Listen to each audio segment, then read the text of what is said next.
Bom, nossa aula sobre tecumento comum, dando continuidade à disciplina de anatomia animal.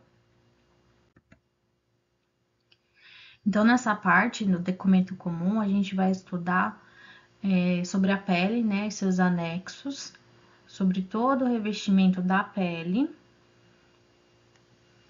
Então, a palavra tecumento, né, ela deriva lá da nomenclatura revestir, e ela é constituída por pele, os anexos da pele, que são as glândulas, sudorípara, mamária, sebácea, os faneiros como unha, pelo, pena, coxim, bico, barbela, entre outros.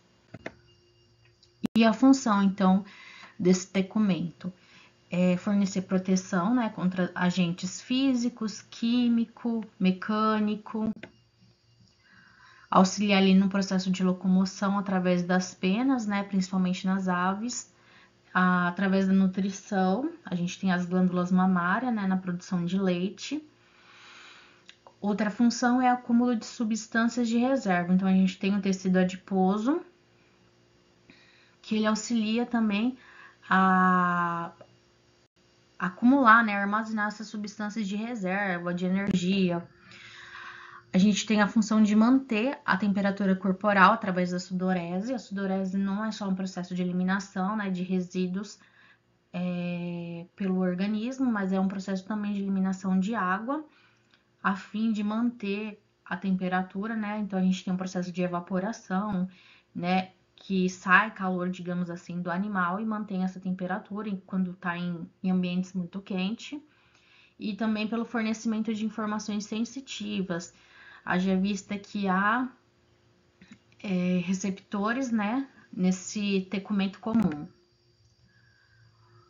Outras funções é a contenção de estruturas do corpo, então a gente tem a pele, né, o tecumento comum, contendo tecidos, outros tecidos, órgãos, também contendo substâncias vitais, como o líquido extracelular, a função de síntese e armazenamento, né, de biomoléculas, vitamina D, melanina, queratina, adaptabilidade frente à pressão, ou seja, nada mais é do que a formação, né, de calos, formação hiperplásica de calos. Então a gente observa isso principalmente que está mais perto da gente, né, de visualizar. Então de cães, nos cotovelos, né, nos joelhos, tem aquelas formações de calos, porque são regiões de maior atrito. Então, a estrutura da pele. A pele, ela tende a aumentar a sua espessura, né, com o avanço da idade, enquanto a elasticidade tende a diminuir. Então, a estrutura da pele, a gente tem a epiderme, a derme e a hipoderme. E no meio disso tudo, a gente vai ter as glândulas, músculo eretor do pelo, folículo piloso, o tecido adiposo, vasos sanguíneos, que promovem essa nutrição da pele. Então, tecumento, mais uma vez, o nome dado para o revestimento corporal. Peixes, anfíbios e répteis possuem um tecumento com dois tecidos, a epiderme e a derme, tá? A epiderme origina-se do folheto embrionário ectoderma e a derme origina-se do mesoderma. Já as aves e os mamíferos possuem três tecidos em seu tecumento, a epiderme, também de origem ectoderma, a derme, de origem mesoderma, e a hipoderme, ou conhecida também como tela ou tecido subcutâneo, origina-se também lá da mesoderma, tá? Além disso, a hipoderme, ela é caracterizada por um tecido, a gente vai ver o tipo, tá? É um tecido conjuntivo frouxo, porque possui tecido adiposo nesse complemento. Então, a divisão anatômica, epiderme, derme e hipoderme. Vou explicar com definições o que é cada um? Não, porque haja visto que essa também é uma disciplina, por exemplo, ó, epiderme. Epiderme, a divisão divisão anatômica, então, da pele. A gente tem epiderme, derme e hipoderme, ok? A epiderme, ela é fina e superficial. é a camada mais superficial ali da minha pele. Ela é composta por tecido epitelial estratificado pavimentoso queratinizado. Isso vocês já tem que saber, tá? É um tipo de tecido epitelial encontrado ali no meu tegumento comum. Ele não possui vasos sanguíneos, ele é avascularizado e está apoiado na lâmina basal. A derme, ela é mais espessa e profunda, vem logo em seguida da epiderme. É composto por tecido conjuntivo com fibras colágenas e elásticas, vascularizado, ou seja, possui vaso sanguíneo. E além disso, a gente tem as ramificações nervosas e as glândulas. A hipoderme, que é um tecido subcutâneo, tá? A minha tela subcutânea, ela é formada por tecido conjuntivo frouxo, né? Porque tem um tecido areolar e um tecido adiposo. Não faz parte da pele. Muitas vezes a gente coloca ela junto, mas assim, literalmente, na classificação, na divisão anatômica, né? Conforme as literaturas, não faz parte da pele.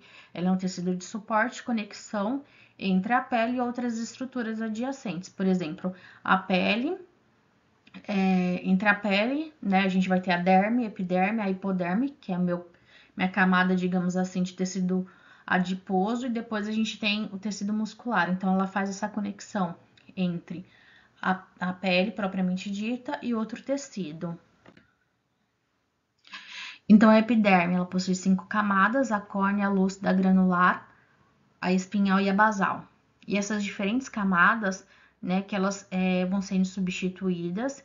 Então, a parte mais superficial, ela tende a morrer, né, a descamar com o tempo. A gente tem também os queranócitos, que são células que produzem ali queratina, ajudando a impermeabilizar essas células, né, e a compactar elas também. E eles movem-se com o passar dos anos da camada mais profunda da epiderme para a mais superficial, sofrendo alterações de queratinização nesse processo. Então, mais uma vez, para a gente entender, a derme, camada mais profunda, a epiderme com suas subdivisões, tá? Né? Camada mais superficial. Os componentes da epiderme. Então, a gente viu que a epiderme é a primeira camada, digamos assim, a mais superficial, tá? Ela vai ter componentes ali nela. E quais são esses componentes da minha epiderme? A gente vai ter queranócitos, que são células de produção de queratina, tá? Então, ela vai estar na camada granular da minha epiderme, ou camada granulosa. Os melanócitos, que são células de produção de melanina, que vai auxiliar na proteção contra raios ultravioletas, principalmente o B, que é o mais perigoso. E além disso, a melanina é um antioxidante natural. As células de Langerhans são células capturadoras. Ela tá ali no meinho, né? Elas apresentam antígenos, são apresentadoras de antígenos e são específicas para a epiderme. Então, são células ali de resposta imunológica. As células de Merck, que são células de recepção de estímulo tátil, ok? Os melanócitos, só para a gente ver, ó, a epiderme ela tem as camadas, né? Camada córnea, granulosa, espinhosa e a basal. Os melanócitos, eles estão ali na camada basal, né? Eles têm tentáculos, né? São pequenas garras ali que vão auxiliar ali naquela produção e distribuição da melanina para os outros compartimentos, né, para as outras estruturas.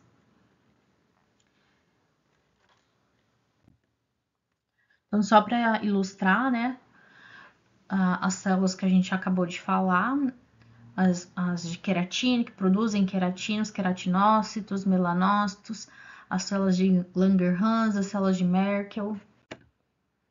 E a derme, ela também, que é logo abaixo da epiderme, ela também possui subdivisões, tá?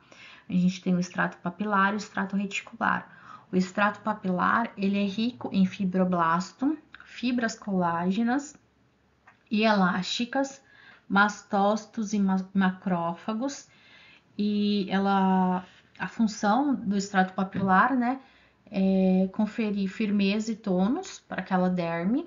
Lá no extrato papilar a gente vai encontrar as papilas dérmicas, isso a gente observa no microscópio.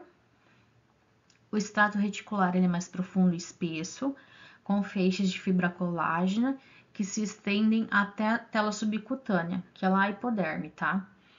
A derme repousa sobre a hipoderme, que foi o que eu disse, quantidade variada. A hipoderme tem uma quantidade variada de tecido adiposo e possui as glândulas sudoríparas, sebáceas e o folículo piloso. Então, aqui na minha derme, desculpa, que eu vou encontrar uma grande quantidade de estruturas. Então, a derme, ela é dividida na minha camada, né, no meu extrato papilar e o extrato reticular, que eu observo no microscópio, nas aulas de histologia, que é a análise dos tecidos, né, estudo dos tecidos.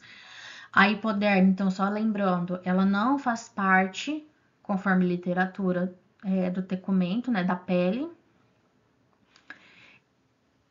Ela também é chamada de tela subcutânea, é responsável por maior parte do reservatório de gordura do corpo, participa do isolamento térmico e do acolchoamento de proeminências ósseas, em grande quantidade nas mamas e nas coxas e na parte abdominal inferior.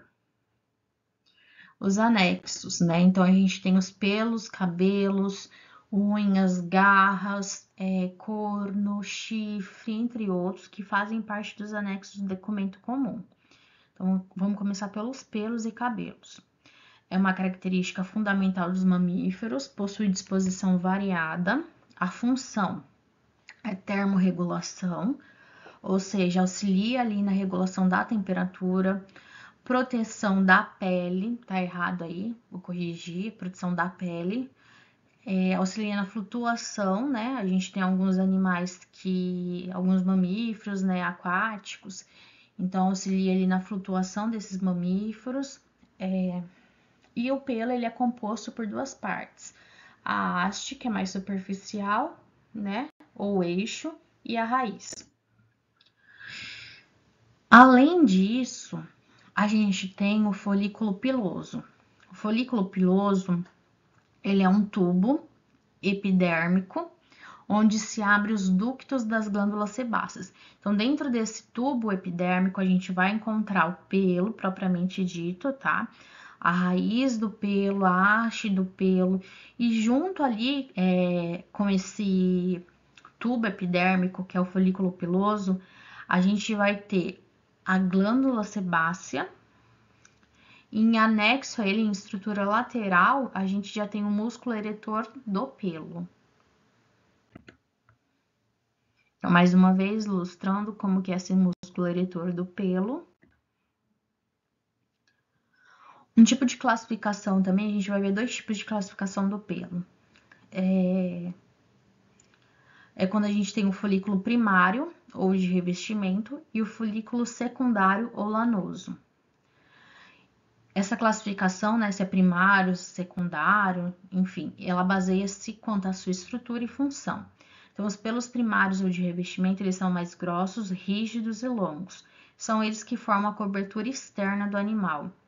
E aquele pelo secundário, fala, esse animal possui duas camadas de pelo, quer dizer que ele tem, além do pelo primário, ele tem o pelo secundário, né? Secundário lanoso, ele é mais fino, curto e macio, e ele forma uma subcobertura do pelo. Então, a gente tem os pelos primários, né, o de revestimento, o secundário lanoso. O primário, então, a gente consegue observar que ele vai ser um pelo central, mais longo, tá, e mais espesso. Já o pelo secundário, ele é mais curto, mais fino e macio, e ele é periférico, ele nasce ali na periferia. Além disso, a gente tem uma outra classificação quanto ao pelo simples e pelo composto, tá? Então, é pela, digamos assim, de uma maneira assim mais rústica falando, a gente pode caracterizar, né, essa primeira figura como pelo simples, porque ele possui um único pelo, um único folículo piloso ali, tá? Já o pelo composto, além